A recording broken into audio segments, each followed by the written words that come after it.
Vía Pública.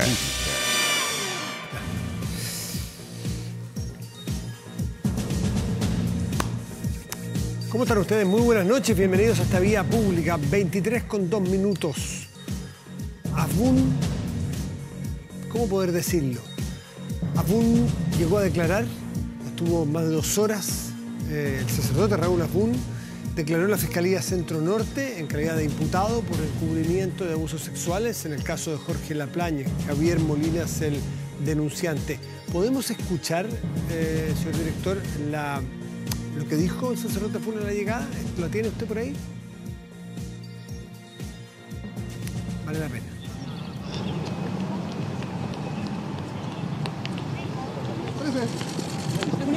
¿Podrían conversar un poco, padre? Y anoche. Allá, Nacho, allá. Gracias, muy amable. Si usted no lo alcanzó a escuchar bien, yo le voy a reproducir lo que dijo. Porque usted sabe que alguien que va a declarar tiene el derecho de guardar silencio. Lo ampara la ley. Yo no sé hasta qué punto es adecuado o qué derecho, bueno, derecho tiene a hacer la declaración que hizo el sacerdote Afbun. Le preguntaron en qué condición venía, con qué tono venía, qué es lo que pensaba de la declaración que iba a hacer luego. Le dice: estoy muy contento por el gol de Nico Castillo anoche. No sé usted, a mí me parece una burla inaceptable para las víctimas de los abusos sexuales. Bueno, así es, retomemos un poco. Él dice o niega haber encubierto abusos sexuales a menores y se mostró dispuesto a colaborar en el proceso judicial que lleva a cabo el fiscal Emiliano Arias, de todas formas. Afbun llegó a este recinto a las 9:30 de la mañana y solo hizo ese comentario que ya le decíamos, del partido Chile-México, cuando sabemos que en lo que estamos hablando es muy serio. Lo que se está investigando es si la promoción de justicia, la cual se le encargó en algún momento a Afbun, de parte de la Iglesia Católica, llegó a puerto o no, si se hicieron las gestiones tendientes a encontrar a los responsables del abuso que se investiga. Bueno, Afbun es investigado tras la acusación de Javier Molina, como le decíamos, en el caso de Laplagne, el sacerdote Laplagne, Jorge.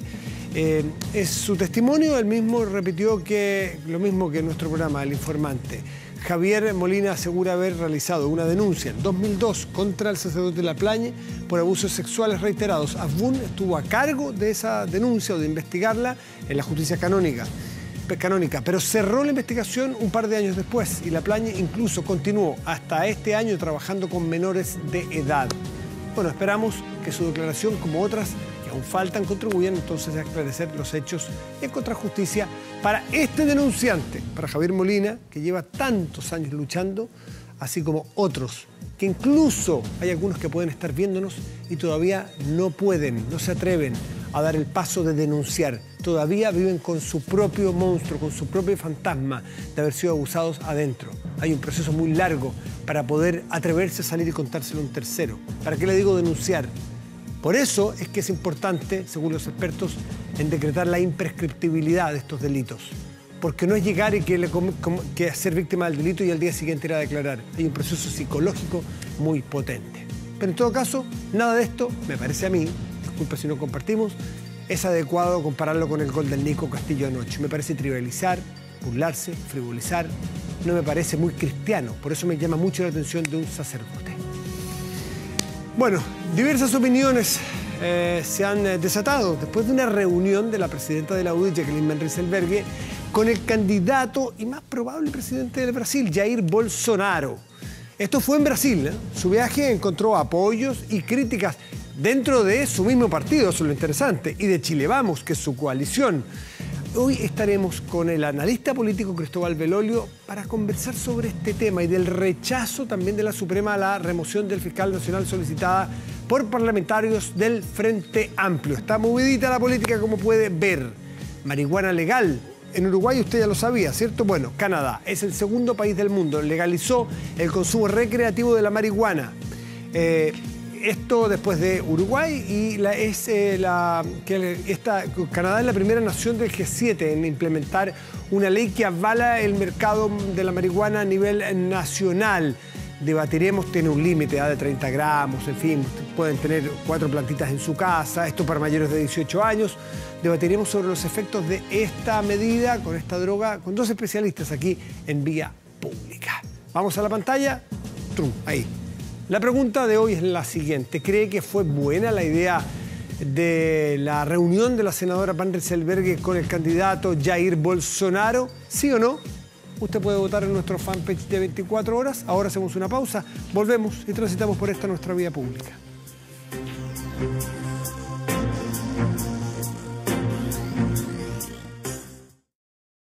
Les decíamos que nos acompañaría hoy el cientista político, analista, Cristóbal Velorio. Cristóbal, muy buenas noches, gracias por estar aquí. Buenas noches, gracias a ustedes. Bueno, lo que nos convoca es Brasil, Jair Bolsonaro, pero desde la mirada chilena y desde yo no diría quién ganó, quién vive, porque había varios postulantes a tener la marca, tener el registro de Bolsonaro en Chile, podríamos decirlo desde el punto de vista, como quien dice, comercial. Sí. Tengo la representación de una marca. Jacqueline Van Rysselberghe parece que gana esa carrera, llega a Río de Janeiro, se reúne 1 hora con Bolsonaro. ¿Cómo lo lees tú?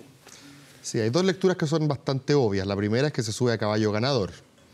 Si Bolsonaro fuera no el favorito en las encuestas, sino el que va a perder, difícilmente va a hacer ese viaje. Dado lo que representa.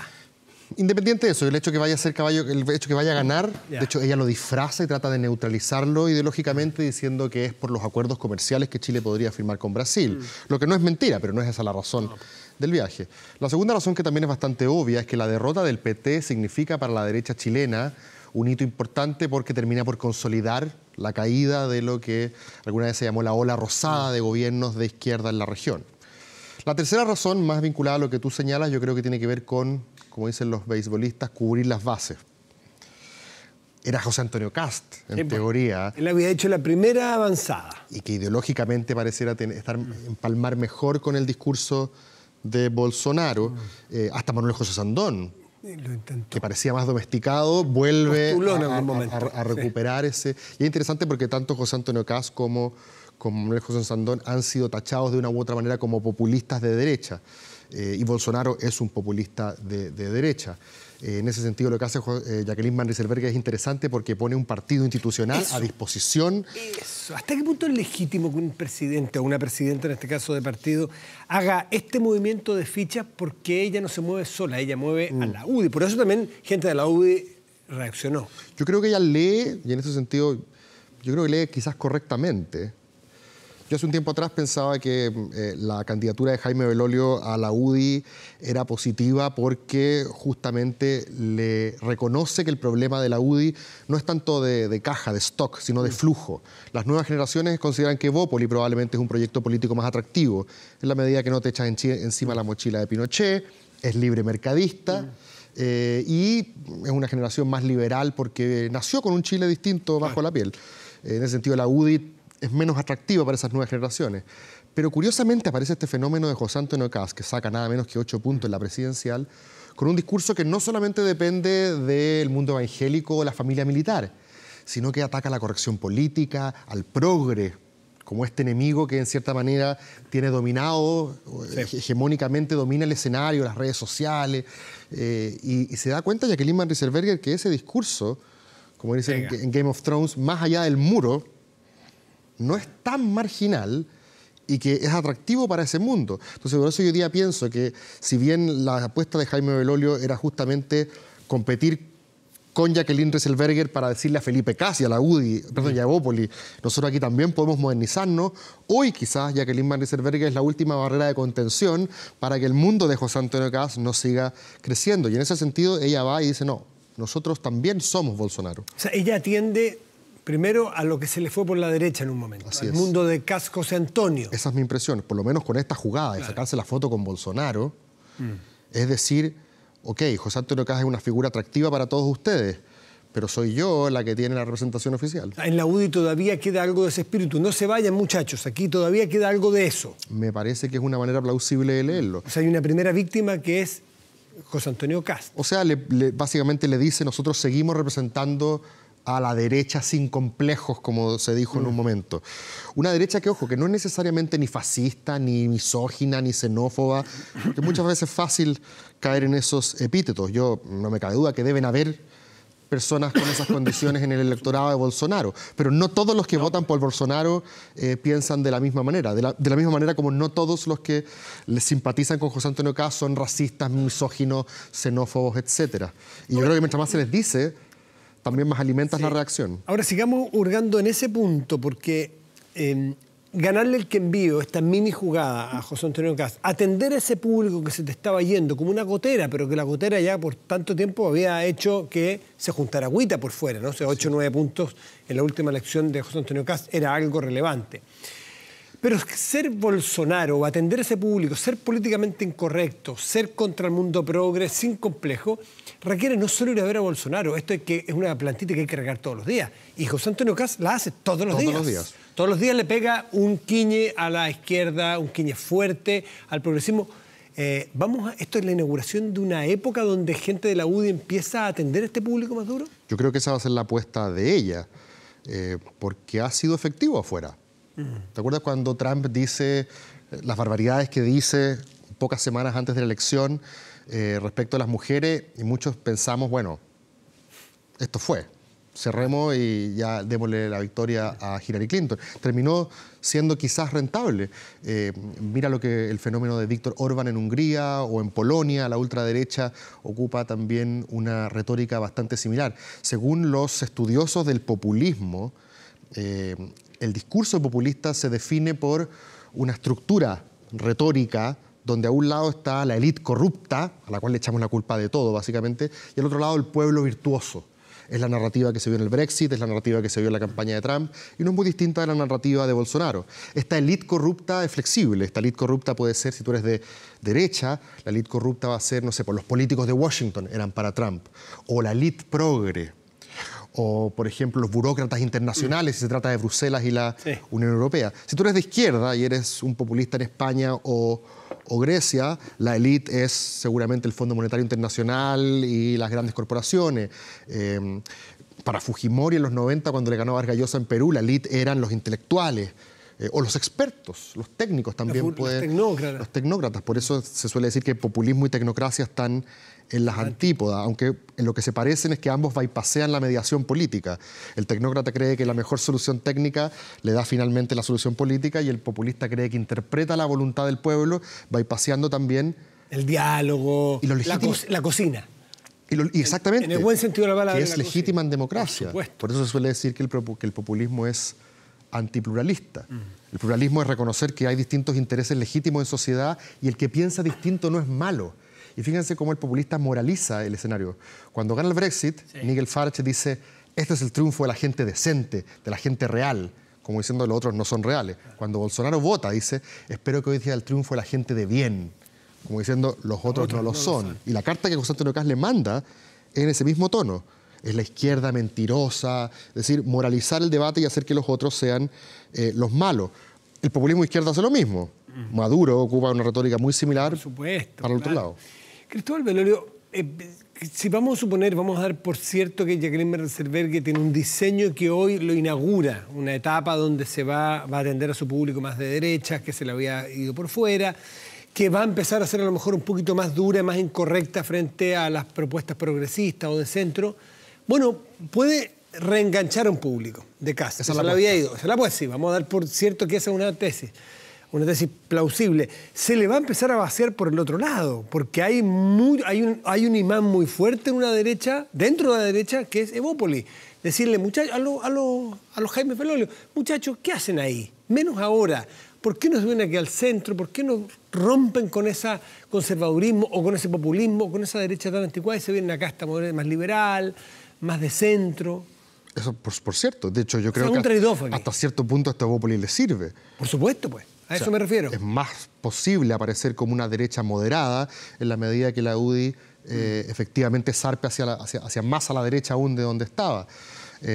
Ahora, la pregunta interesante es ¿cuánta diversidad aguanta una coalición? ¿Cuánta diversidad aguanta una coalición si quiere ser un mero proyecto electoral o si además quiere construir una visión de país común? Ya hemos visto los problemas que ha tenido Evópoli con la UDI, en el caso de la identidad de género, en el caso de Mauricio Rojas y en otros episodios Son los temas más. que han dividido estos dos partidos, ¿no? Que generalmente tienen que ver con este eje mal llamado valórico, pero es de ahí probablemente Sabemos a qué nos donde referimos con radican eso, sí. las diferencias. Así que desde ese punto de vista, a Evópoli le conviene, por un lado, que ellos tengan, por así decirlo, la marca de esta derecha liberal, que finalmente nunca pudo generarse en RN. La historia de la derecha chilena en el siglo XX, te acordarás, era un partido conservador y un partido liberal. Claro. Era básicamente la misma élite en materia económica, pero que en materias morales tenía visiones contrapuestas. Unos eran más pechoños y los otros eran más comecura, por Claro. ponerlo en términos Los colombianos. RN eran más comecura. O sea, no, el mundo Partido liberal, claro. Sí, pero en RN y la UDI también había un eje de esa... Pareciera a de los alguna 90 que esa era la idea. Pareciera a los 90 que lo que representaba Lamán, Piñera, Evelyn Matei, Espina Sí, y compañía era moderno. era algo más moderno. Pero eso fracasa finalmente con la famosa derrota senatorial de Lamán en el 97. Y después del largo reinado de Carlos Larraín, llega un minuto donde se hace bien poco distinguible Eso te decía, el eje doctrinario de RN y la UDI. en estos dos ejes de la UDI que se está bolsonorizando Sí. y Evópoli que se está tratando de tomar del centro, la centro-derecha, RN pasa un poquitito inadvertido, que es lo que es RN hoy día, ¿no? En cierto sentido, sí. Bueno, 30 de los 36 diputados o Sí. parlamentarios de RN también señalaron su apoyo a Bolsonaro. Acuérdate que la bancada evangélica hoy día, donde encuentra su espacio, es desde RN. RN, claro. Hay algunos liberales por ahí, pero acuérdate que el gran proyecto, entre comillas, liberal de RN termina naufragando en lo que después se conoció como Amplitud. Tal cual. Entonces, por lo tanto, RN se transformó en un lugar más o menos hostil para los liberales. Y desde ese punto de vista, yo creo que lo de Evópoli es un poco la crónica de un éxito anunciado. Era evidente que con el tiempo y en la medida que Pinochet empezara a quedar en los libros de historia, iba a haber espacio para una derecha más liberal. A Evópoli, nos vamos a correr un poquito más hacia la izquierda en el análisis, a Evópoli no solo le ayuda a que se bolsonarice la UDI, sino que la exconcertación empiece a alejarse del centro. También. Y se empieza a acercarse al imán, al magnetismo del Frente Amplio. Y que el PS, el Partido Radical, el PS y el PPD básicamente tengan mucho miedo a separarse de lo que dicen estos muchachos jóvenes que tienen tantas virtudes. Es que son más atractivos. Claro. Son más atractivos porque representan un programa que tiene rostros que para la opinión pública no están aún tan contaminados por la política. Segundo, son autoflagelantes respecto del legado de la concertación y eso ha sido prácticamente lo que hoy día ha redituado más. Y yo creo que además tienen todo el futuro por delante. Si el promedio de edad de los liderazgos del Frente Amplio debe ser de 30 años, por lo menos. La gran diferencia entre Revolución Democrática y Evópoli es que Evópoli se va de la casa de los papás, pero se queda en el mismo barrio. El mismo paraguas colisional. Claro. RD se va de la casa de los papás, pero a otro barrio. Y tiene un promedio de edad 10 años menor que el de Evópoli. En cierto sentido, a los Evópoli los infantilizaron más en su coalición. Los RD lo que hacen es percibir que existe espacio para reclamar la primera línea y el protagonismo. De hecho, yo creo que para ellos fue relativamente incómodo tanta celebración del no. Porque cuando se celebra el no, el que está en el escenario como héroe es Lagos. Y es justamente Su antihéroe. el papá que hay que matar, Claro, por sí. decirlo Sí. de alguna manera. Ahora, respecto del Frente Amplio, yo creo que ellos cometieron un error estratégico, que es haber cifrado muy altas las expectativas en una nueva manera de hacer política. Llevan dos fracasos en las últimas dos fechas, si hablamos en términos futbolísticos. Sí. Han salido a jugarse las cartas potentes de manera de fiscalizar en acusación constitucional contra jueces de la Corte Suprema por el tema de los derechos humanos, fallido. Sí. Y hoy tratan de que se saque de su puesto al fiscal nacional, se juegan muchas cartas ahí, fallido también en un fallo judicial. Y las acusaciones, o por qué pierden las explicaciones, porque es muy liviana la acusación que están haciendo. Eso no es bueno para la política, no es bueno para ellos, Sí, que les digan muy liviano su argumento, muchachos, vuelvan con buenos argumentos jurídicos. Sí, han debutado con un exceso de entusiasmo, por decirlo de alguna manera. Y los excesos de entusiasmo y enamorarte de tus propias tesis usualmente causa eso. Pero yo no lo jugaría tan duro por eso, yo creo que es parte del juego. Lo que me parece interesante es que ellos aprendan de que la política no se reinventa necesariamente con una nueva generación. Ellos tienen que mostrar que el fondo es más importante que la forma y que ellos tienen una propuesta política para Chile que es mejor que la que tiene hoy día la derecha. Tratar de venderse como limpio, casto y puro, a la primera que te pillan, No solamente pecas de corrupto, sino además de farsante. Yo creo que eso es lo que tendrían que evitar. El alcalde de Valparaíso, Jorge Char, dice, nos estamos pareciendo a otra coalición más. Viejo, son otra coalición más. No son monjes tibetanos ni elfos del bosque, son otra coalición más.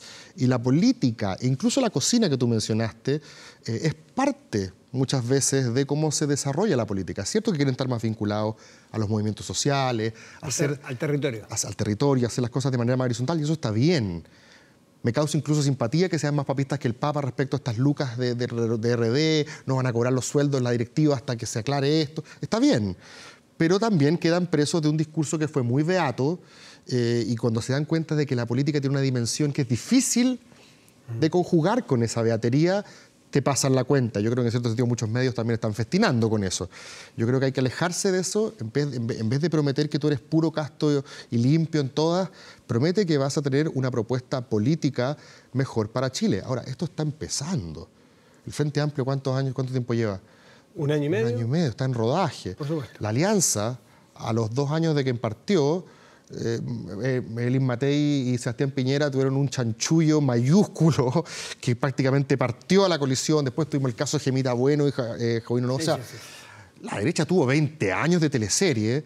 Es cierto que la hipersensibilidad millennial no ayuda a bajar un poco los decibeles en el Frente Amplio y todos gritan foul prácticamente si te rozan, eso es cierto. Pero ellos con el tiempo van a tener que ir entendiendo que estas cosas no deben ser revestidas de tanto dramatismo, creo. Subir las expectativas siempre es un problema. Por último, Cristóbal, hablamos de la derecha, hablamos de la izquierda y sus fracciones, sus matices. ¿Y el centro? Penan las ánimas en el centro, ¿eh? Sí, salvo que estemos haciendo una autopsia muy anticipada. Puede ser. Al menos no se escuchan muchos latidos ahí. Sí, hay buenas hipótesis respecto a que estamos viviendo un escenario de polarización. Claro, de fuerzas centrífugas. Sí, y mientras más aparecen los beatos de la corrección política apuntando con el dedo, los catones de la moral, básicamente esta policía de las redes sociales buscando algo, vas a tener una reacción de gente que más reclama su derecho a ofender como una especie de reivindicar la libertad de expresión. Eso es un poco el juego que estamos viendo hoy día. Pero yo creo que en algún minuto esta antítesis va a tener una síntesis de sectores más moderados que no creo que en Chile hayan necesariamente desaparecido. Lo que pasa es que hoy día no tienen una vocería política, no están articulados, la nueva mayoría es poco atractiva hoy día como proyecto, sus potenciales candidatos presidenciales no son las figuras, por lo menos, más pasionales para el electorado. Quizás tenga que ver también con el sistema electoral y no necesariamente con que no hayan moderados en Chile. Pero por eso yo creo que la autopsia quizás es anticipada. Veamos un par de elecciones más y veamos si efectivamente murió el centro o no. Muerte, pero está con el pulso bajo. Sí, yo sería escéptico. Está con el pulso bajo, sí. Y quizás sea un momento para polarización. Y volviendo al principio, quizás eso fue lo que leyó Jacqueline Van Rysselbergher. Más que ser un conservador timorato, quizás hay que tomar las banderas de la ultraderecha sin tanto vacilación. No le ha ido mal en el mundo en el último tiempo. Y en el mundo no le ha ido mal. Está yendo muy bien. Italia, Polonia, Hungría, Estados Unidos. Para los que nos gusta la moderación, obviamente es peligroso. Tiene un componente peligroso porque si bien el populismo en algún sentido se conecta con la manera como las élites han abandonado la democracia, del populismo al gobierno autoritario que te cierra la prensa que no te gusta, que te llena desde las Fuerzas Armadas hasta los tribunales constitucionales y los jueces compartidarios. De ahí hay un paso a que la democracia se empiece a habilitar. Un escáner rápido al mapa político chileno, siempre con la lucidez de un analista como Cristóbal Velorio. Gracias por estar aquí esta noche, gracias, Cristóbal. Además que es debutante, compañero radial. Es conductor radial, ahora está en ADN. Estoy en tu ex programa. Exactamente, pero ahora ya no como un comentarista que viene invitado, ahora es dueño de casa en un espacio de 6 a 8 en ADN todos los días. Haciendo hasta menciones en la prueba de ADN. Es un colega más. Cristóbal, gracias por estar aquí en Vía Pública. Gracias. Buenas noches. ¿Crees que fue buena la idea de reunión de la senadora Van Rysselbergher con el candidato Jair Bolsonaro? El 27% hasta ahora cree que sí. Queda mucho por votar, el 73% restante dice que no. En 24horas.cl puede poner su voto. ¿Le parece? Pausa y ya volvemos en Vía Pública.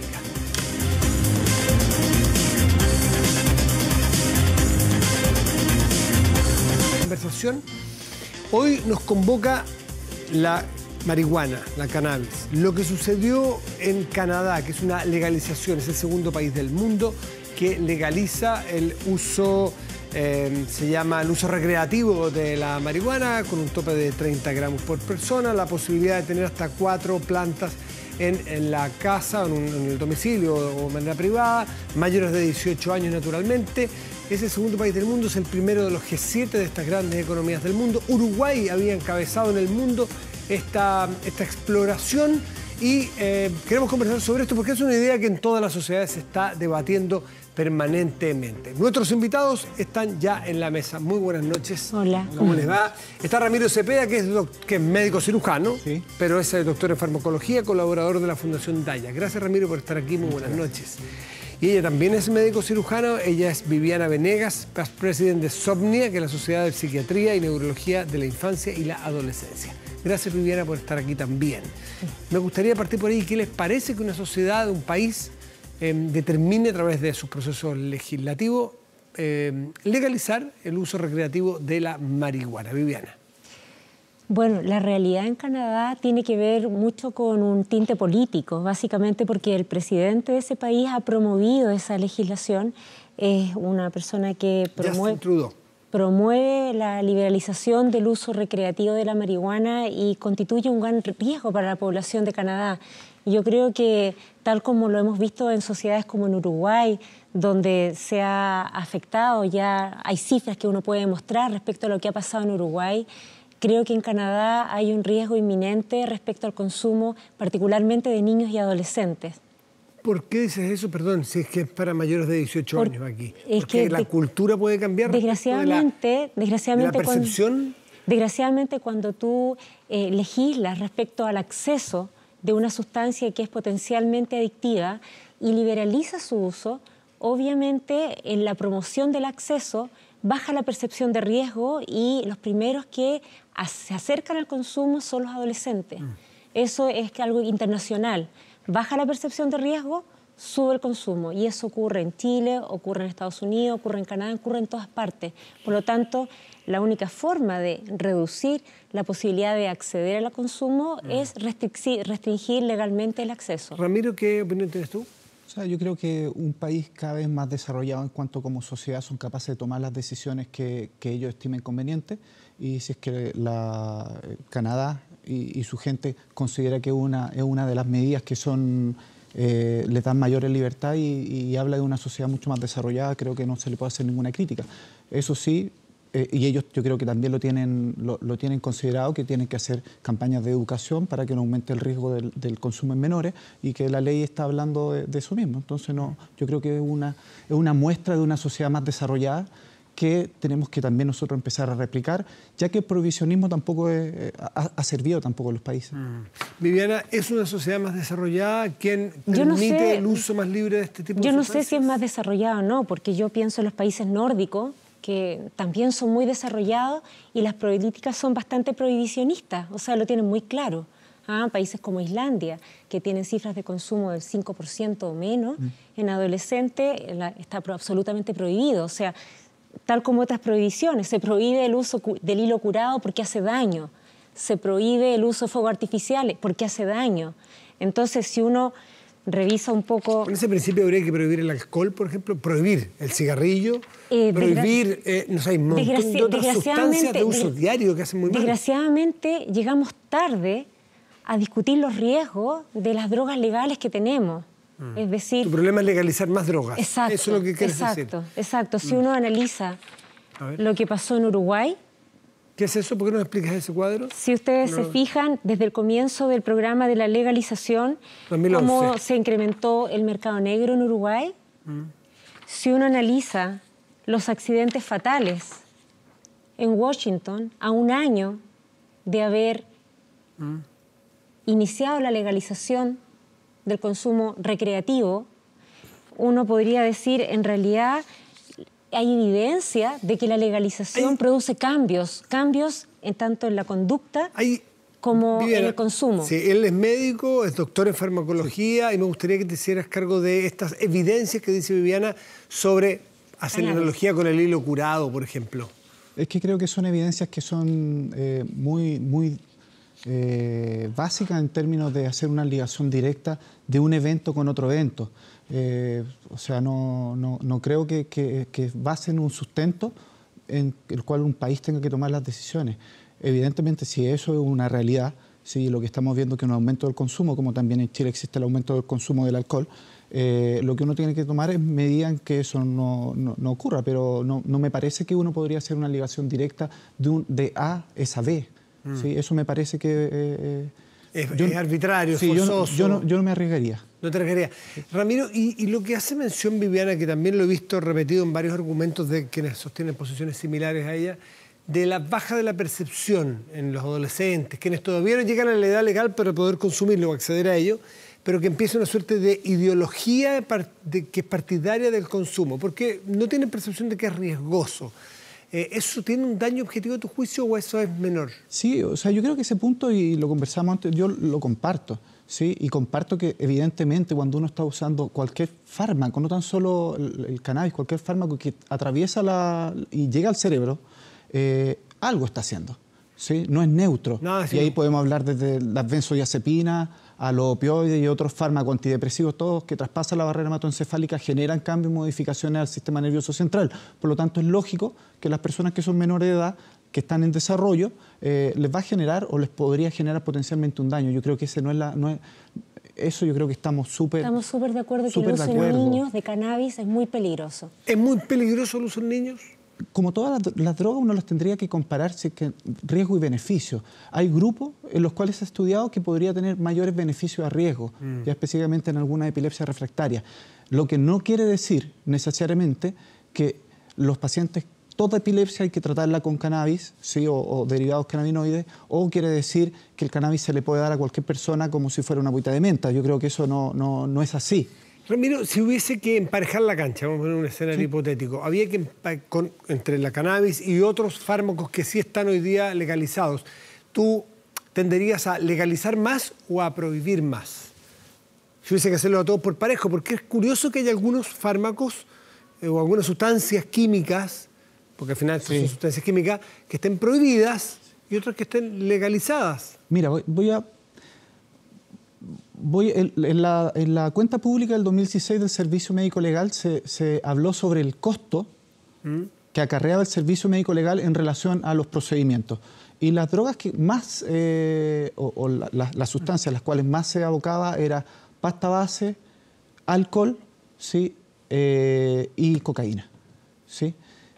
Existía un porcentaje que era un 14% de cannabis, ya, pero las otras tres sustancias ocupaban un 70% de todos los recursos del servicio médico legal. Si uno ve, por ejemplo, las muertes, yo creo que, por lo menos a mi percepción, el alcohol es mucho más dañino, no tan solo en términos de los accidentes, sino que también es una droga culturalmente instalada en el país, específicamente en Chile, y por lo tanto existe hasta este término social de la cultura alcohólica, ¿sí? Entonces se le incentiva a muy temprana edad, incluso a los niños, a beber como un acto de hombría o un acto de mayoría de edad. Yo creo que eso se está dejando atrás. Tengo la sensación de que culturalmente ya hicimos un switch. Se ha estabilizado. Se ha estabilizado. ¿A ti te parece que hay alguna edad donde pudiese generarse algunos grados de libertad, mayores de 18, algunos grados de libertad controlada al uso? Y te lo planteo también, quiero que me hables como neuróloga infantil, respecto, porque sé que Ramiro conoce este tema, también le voy a preguntar luego, sobre su uso medicinal en el cannabis. Bueno, se sabe que el consumo precoz de marihuana, cannabis, estamos hablando, predispone a mayor riesgo de adicción. Por otro lado, el tener mayor riesgo de adicción hace que el consumo se prolongue en el tiempo. Y el consumo crónico de cannabis reduce el coeficiente intelectual a largo plazo, así como muchas funciones neurocognitivas. ¿Eso está demostrado? Sí. ¿Está demostrado, Ramiro? Sí. Hay un estudio de 38... Sí. El uso prolongado en el tiempo de cannabis baja hasta 10 puntos la capacidad intelectual. Así, ¿eh? En menores de edad, todas las drogas que puedan traspasar la barrera hematoencefálica, no tan solo esto, si es que lo podríamos hacer, por ejemplo, con benzodiazepina, también vamos a encontrar que hay una reducción del... Esto que dices tú que está comprobado y están de acuerdo ustedes en que baja la capacidad intelectual de las personas en uso prolongado de cannabis, ¿esto se da en menores de edad o en seres humanos? La probabilidad de que este coeficiente intelectual baje cuando el consumo se inicia en edad adulta está menos demostrado. No está demostrado. Pero cuando el inicio del consumo parte en la adolescencia, está demostrado que es capaz de reducir hasta 10 puntos el coeficiente intelectual. ¿Ah? Ahora, ¿tú tienes un matiz ahí? Es que la lógica, yo creo, y lo que yo creo que quiero traspasar, o sea, la lógica es que el cerebro en desarrollo, ¿sí? Cualquier hecho que perturbe, ¿sí? Va a generar disminución, ¿sí? Por ejemplo, cuando nosotros vemos el alcohol, en los últimos 10 años no se redució en ni siquiera un mes el inicio del consumo de alcohol en la población joven. 13.7 años es el inicio del consumo de alcohol. Y estoy diciendo consumo de alcohol octavo básico 5 veces al mes. Sobre 5 veces al mes. Es altísimo. Es altísimo. ¿Sí? Por lo tanto, estos estudios, ¿sí? A los cuales la doctora hace alusión, también mezcla condiciones de desarrollo social, culturales, familiar. ¿Por qué uno accede al cannabis a temprana edad? ¿Sí? Existen otros factores que no tienen que ver con la sustancia. Yo creo que ahí hay un viraje que hay que hacer. ¿Cuál es el perfil adictivo? ¿Por qué la gente quiere acceder a algo? ¿Sí? Y cuando quiere acceder a algo, también tenemos que ver cuáles son las condicionantes sociales que hacen que esa persona se acerque al consumo. Perdón, la afirmación que yo hago respecto a que reduce el coeficiente intelectual no está hecho en población que uno pudiera no separar o no disgregar con las variables psicosociales. Sí. Son poblaciones que se han comparado los que consumieron y los que no consumieron a lo largo de la vida. Fue un estudio hecho durante 38 años. Por lo tanto, los hallazgos son consistentes, o sea, la evidencia existe. No es que las variables psicosociales hayan reducido los factores de inteligencia en estos pacientes, en esta comunidad seguida, esta cohorte seguida. Sí. Me gustaría que se hicieran cargo del uso medicinal de esta sustancia, de la cannabis sativa. ¿Qué comprobaciones, qué realidades, qué evidencias tenemos a la mano desde el punto de vista de la ciencia? Bueno, en la cannabis yo creo que es muy importante que a la comunidad nosotros les aclaremos un concepto básico que es importante y que nosotros compartimos aquí con el doctor, que no es lo mismo hablar de cannabis versus cannabinoides. ¿Ya? Porque se confunde como un trabalenguas, son palabras difíciles para la gente entender. Sí. La cannabis es una planta muy compleja, con más de 500 componentes. Y dentro de esos 500 componentes hay aproximadamente 80 tipos diferentes de cannabinoides, de los cuales los más conocidos son el THC y el CBD. Son las abreviaturas, pero es como los conoce la gente. Eso no significa que los otros cannabinoides no puedan tener potenciales usos médicos, pero son los que más concentración están presentes en la planta. Por lo tanto, si uno consume la planta y tiene un efecto medicinal, es producto de estos cannabinoides. O sea, ¿podría sacarse, por así decirlo? Eso? Exacto, es decir, extraer esos dos. Por ejemplo, la morfina, que es un producto farmacológico que se usa para el dolor en los hospitales y con todos sus primos hermanos de la morfina, los opioides, vienen originalmente, molecularmente, químicamente extraídos de los opioides naturales que venían de la amapola del opio. Pero actualmente a nadie se le ocurre una plantación de amapola del opio para manejar el dolor, porque tenemos los opioides ya extraídos y sintéticos. Por lo tanto, es muy importante cuando uno va a referirse al uso medicinal del cannabis o de los cannabinoides, aclarar sobre qué está hablando, ¿ya? Y existe la investigación en lo que es los extractos o fitofármacos en los cuales existe evidencia respecto al uso de algunos cannabinoides. De hecho, hay muchos fármacos registrados que son cannabinoides. O sea, usted dice, no hay para qué consumir la marihuana socialmente para obtener esos beneficios. O sea, no hay que pensar en la cannabis como medicina. Sino que algunos de sus elementos. De sus elementos. El sistema cómo funciona el cannabinoide fue descrito en los años 90, pero los primeros fármacos cannabinoides se empezaron a sintetizar en los años 80. Por lo tanto, la discusión si es que son efectivos o no las vías de cannabinoides para ciertas patologías, yo creo que eso está resuelto, no es la discusión. Aquí la discusión viene en torno a dos temas. El primer tema es en relación primero a Chile. En Chile no existe ninguna familia de fármacos cannabinoides, extractos sintéticos que se puedan acceder. Por lo tanto, la realidad, lo que ocurre es que los pacientes lo están extrayendo del cannabis sativa o cannabis índica, sativa índica. ¿Ya? Y por lo tanto, de mi expertise, de lo que es dolor, los pacientes llegan y sirve para el dolor. Sí, yo no puedo negar eso. El aceite, o el consumo de cigarros. Todos tienen cannabinoides, es que ¿cómo no va a ser efectivo? Ahí hay una distinción. No sirve fumarlo. No sirve fumar. Yo creo que eso ha sido un pésimo discurso, ya decir que sirve pitear, porque al final desvirtúa la discusión médica. ¿Sí? Entonces se hace alusión a que la gente que accede al cannabis medicinal lo que quiere de verdad es consumir marihuana y tener una excusa social. La gente que consume para el dolor extractos de cannabinoides lo hace en aceite, principalmente en aceite, y por lo tanto no tiene los efectos que hace el THC en su pic al fumarlo, que genera los efectos de euforia. Por lo tanto...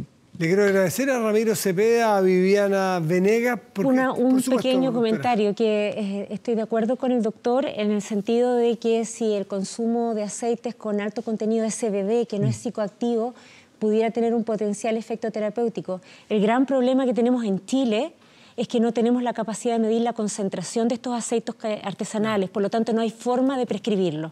Perfecto.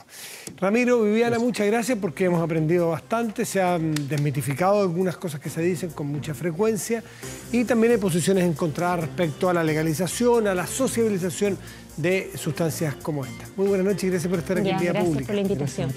Vamos a hacer una pausa, ya volvemos aquí en nuestro espacio.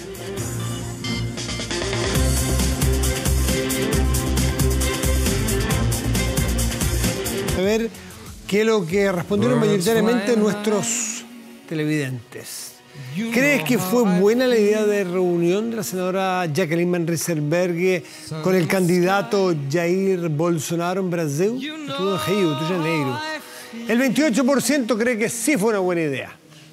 El 72% cree que no fue una buena idea. Sería interesante poder desmenuzar por qué sí, por qué no, porque quizás hay de todo allí en ese sí y en ese no. Ahora sí, vamos a revisar nuestro portal de noticias. 24horas.cl siempre tiene, aquí a los lados, tiene videos, tiene noticias, pero nos vamos a enfocar en una, para mostrarles una, por octava semana consecutiva. Las bencinas subirán sus precios, así que este jueves 18 de octubre las bencinas experimentarán su alza consecutiva, la octava. Pero tiene el detalle de muchas otras noticias en el portal de 24horas.cl. Temperaturas, tiempo. En Santiago en este momento hay 10 grados secos. Está despejado. Mañana y pasado, ¿qué tenemos, maestro? Nublado mañana jueves, máxima 23. Despejado el viernes, máxima 22. Es como contraintuitivo, ¿no? Nublado, más temperatura que despejado. Mire, está tan raro todo que todo puede ser. A veces en invierno no llueve, en primavera llovizna y hace frío. No les recomiendo hacer cambios de ropas de temperatura. Menos ropa y más de todas las estaciones porque cambia tanto, fíjese, que es bueno estar con precaución. Vamos a otras regiones del país. San Antonio, región de Valparaíso, nublado, máxima 20 para mañana. Rapa Nui, también región de Valparaíso, las dos. Parcial, máximo 23 grados. Hace menos de una semana les contábamos del supuesto retiro de Michael Bublé de los escenarios. Bueno, esto por la enfermedad de un hijo, ¿no? Lo leyeron ustedes, lo leyeron seguramente. En aquel momento se especuló, incluso se afirmó que la razón era esta, la salud de su pequeño hijo. Yo lo leí así en los diarios en fin. Recordemos, da una dura lucha contra el cáncer de hígado su pequeño hijo. Bueno, el revuelo fue inmediato y las principales portadas de los medios de espectáculos hicieron eco de la noticia publicada por el periódico Daily Mail. Pero hoy fue el representante del canadiense de Bublé quien negó por completo las afirmaciones, señalando que era una broma que el periodista sabía y difundió como cierto. O sea, el periodista sabía que él le habían hecho la broma, pero Este es un viejo dicho, no dejes que la verdad arruine una buena historia, que no es muy ético, pero se usa mucho lamentablemente. Bueno, el propio Bublé entonces en una entrevista radial dijo: no me voy a ninguna parte. Buena noticia, ¿no? Para los amantes del swing. Y el estilo de Michael Bublé, que seguirá en el mundo de la música. Con ese Feeling Good de Bublé, nos despedimos aquí en Vía Pública. Muy buenas noches y gracias por venir.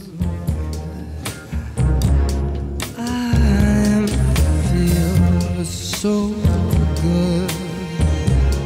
I feel so good.